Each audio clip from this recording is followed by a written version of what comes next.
আম্মাজান আয়েশা রাদিয়াল্লাহু তাআলা আনহা তিনি রসুল আকরাম সাল্লাল্লাহু আলাইহি সাল্লামকে জিজ্ঞাসা করেছিলেন, ইয়া রাসূলুল্লাহ, আমি যদি সবে কদর পেয়ে যাই তাহলে কোন দোয়াটি পাঠ করব?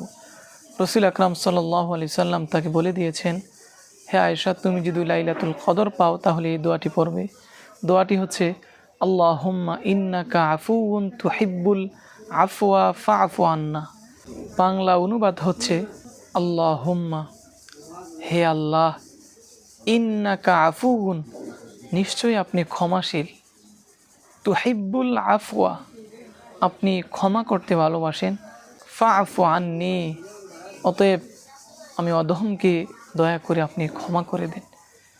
এই দোয়াটির অনুবাদ খেয়াল করে আপনি যদি লাইলাতুল কদরে দোয়া করতে পারেন, আল্লাহ পাক অবশ্যই আপনাকে ক্ষমা করে নাজাত দান করবেন। আল্লাহ পাক সকলকে কবুল করুন, আমিন। আসসালামু আলাইকুম ওয়া রাহমাতুল্লাহ।